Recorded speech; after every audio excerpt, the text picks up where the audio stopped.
हरे कृष्ण कृष्णा कृष्णा हरे हरे, हरे राम राम राम हरे हरे। हरे कृष्णा। सभी भक्तों को मेरा दंडवत प्रणाम। आज हम भगवद गीता जी के अध्याय 3 के 3 श्लोक पर चर्चा करने जा रहे हैं एक साथ। कारण ये है कि ये तीनों श्लोक एक दूसरे से बंधे हुए हैं। एक श्लोक को जानने से जो मुख्य विषय भगवान उपदेश में बताने जा रहे हैं वो अच्छे से हमें प्राप्त नहीं होता है। तो इसमें भगवान अर्जुन को उपदेश दे रहे हैं कि वास्तव में कर्म करना क्या है, किस तरह से कर्म किया जाना चाहिए और कब हम कहते हैं कि ये कर्म की कुशलता है। तो इसमें सबसे पहले 17वां श्लोक है, यस्तु आत्मरतिरेव स्यादात्मतृप्तश्च मानवः आत्मन्येव च संतुष्टः तस्य कार्यं न विद्यते। 18वां श्लोक 18th नंबर में कहते हैं, नैव तस्य कृतेनार्थो न अकृतेनेह कश्चन न च अस्य सर्वभूतेषु कश्चिद् अर्थव्यपाश्रयः। तीसरा श्लोक है, तस्माद् असक्तः सततं कार्यं कर्म समाचर असक्तो ह्यचारन् कर्म परमाप्नोति पुरुषः। इसका अर्थ ये हुआ कि यस्तु आत्मरतिरेव, यानी कि जो अपने आप में ही, अपनी आत्मा में ही रत हो जाता है, उसी में ही वो अपने आप को लगा लेता है। और कैसा है, स्याद आत्मतृप्तश्च मानवः, और वो मानव कैसा है, जो अपने आप में ही तृप्त है, उसे कोई भी और आवश्यकता प्रतीत नहीं हो रही। और फिर कहते हैं आत्मन्येव च संतुष्टा, आत्मा में ही वो संतुष्ट है। तो उसके लिए क्या है, तस्य कार्य न विद्यते, उसके लिए कोई कार्य शेष नहीं रहता है। इसका क्या मतलब हुआ? इसका मतलब है, वो ये बताना चाह रहे हैं कि जब हम अपने आप को देह ना मान करके आत्मा मान लेते हैं, आत्मा समझ लेते हैं, मान क्या लेते हैं, समझ लेते हैं कि हम देह नहीं हैं बल्कि हम आत्मा हैं, और ये जीव आत्मा जो है वो भगवान का शाश्वत अंश है। तब ये मानव क्या कर रहा है कि वो अध्यात्म में ही स्थित हो गया है। उसका अधिकरण क्या है, आत्मा है, ना कि शरीर। तो इसलिए वो अपनी सभी इंद्रियों को कहाँ लगा रहा है, आत्मा में, यानी कृष्ण में लगा रहा है। और भगवान कृष्ण में जब वो लगा देता है अपनी इंद्रियों को, तो फिर उसको किसी भी प्रकार के जो भौतिक चीज़ें हैं उनके लिए कोई भी रुचि नहीं बचती है, कोई इंटरेस्ट उसका नहीं रहता है।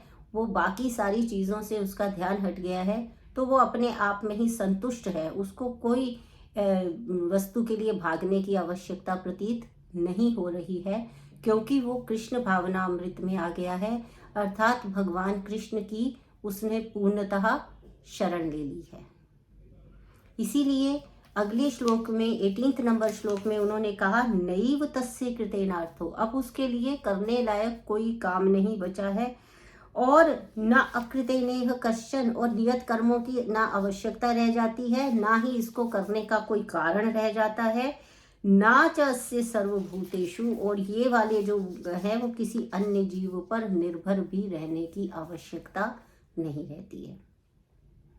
अब होता क्या है कि इस भौतिक संसार में हमें बहुत सारी चीज़ें चाहिए होती हैं। हमें हमारी इंद्रियां कभी कुछ अच्छा देखना चाहती हैं, कुछ अच्छा खाना चाहती हैं, कुछ मान प्रतिष्ठा, ये सब के उसमें हम भ्रम में घूमते रहते हैं, इसी वाले चक्कर में पड़े रहते हैं। तो इसलिए हमें लगता है कि ये व्यक्ति हमारी सहायता करेगा, हमें किसी की शरण में जाना पड़ेगा, तो ऐसा जो है किसी देवता से मांगना पड़ेगा। तो ये जो व्यक्ति है जिसने आत्म साक्षात्कार कर लिया है, आत्म साक्षात्कार का क्या अर्थ है कि उसने अपने संबंध को भगवान के साथ में, जो उसका शाश्वत संबंध है, उसको आइडेंटिफाई कर लिया है। उसे पता चल गया है कि मैं जो जीव हूँ और भगवान का शाश्वत अंश हूँ और मैं उनका नित्य सेवक हूँ। जब मैं उनका सेवक हूँ तो मेरी सारी जिम्मेदारी किसकी है? उनकी है। मुझे क्या करना है? मैं कोई करता नहीं हूँ, मैं केवल उस नियंत्रक के कहे अनुसार जो भी कार्य है वो मैं करता चला जा रहा हूँ।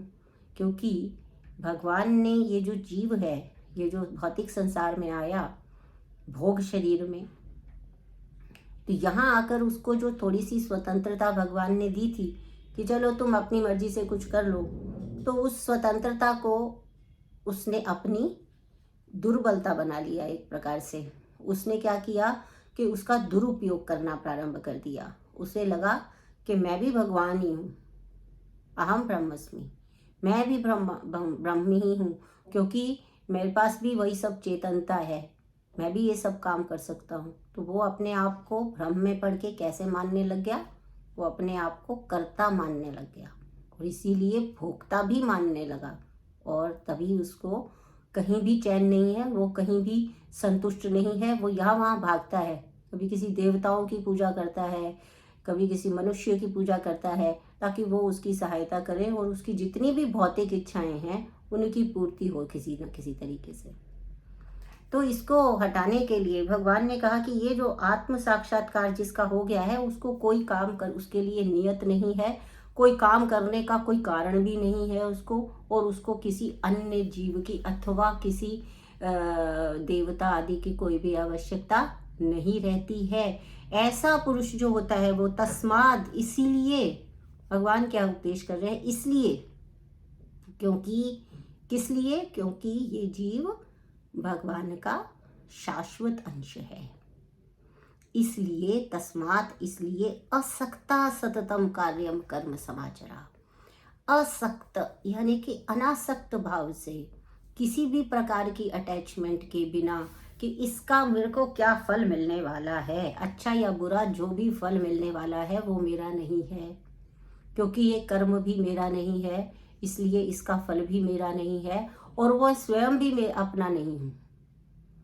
ठीक है ना? मैं भी, मेरा कर्म भी, और फिर इसलिए कर्म का फल भी, सब कुछ किसका है? भगवान का है। यही आत्म साक्षात्कार है, यही हम सबको जो है वो समझना है। असक्तो ही आचरण कर्म परम आपनोति। तो इस तरह से सॉरी, जो व्यक्ति इस तरह से आचरण करता है, ऐसा मान के आचरण करता है, वो परम पुरुष को प्राप्त कर लेता है, अर्थात भगवान को प्राप्त कर लेता है, जो कि हमारा मूल उद्देश्य है। यहाँ पर क्या है कि यहाँ पर ये बिल्कुल क्लियर बात हमें समझ में आती है कि जो भक्त है, भक्त के लिए परम क्या है? भक्त के लिए भगवान ही परम है, भगवान कृष्ण ही परम है। और जो निर्विशेषवादी है उसके लिए क्या है? उसके लिए मुक्ति ही परम है, वो इससे मोक्ष चाहता है। लेकिन जो असली भक्त है, जो शुद्ध भक्त है, वो मोक्ष भी नहीं चाहता है, उसको तो सिर्फ भगवान ही चाहिए, वो भगवत धाम ही चाहता है। तो यहाँ पर जो व्यक्ति इस तरह से समुचित मार्गदर्शन प्राप्त करता है और अनासक्त होकर कृष्ण के लिए कार्य करता है, वह निश्चित रूप से भगवान को प्राप्त करता है।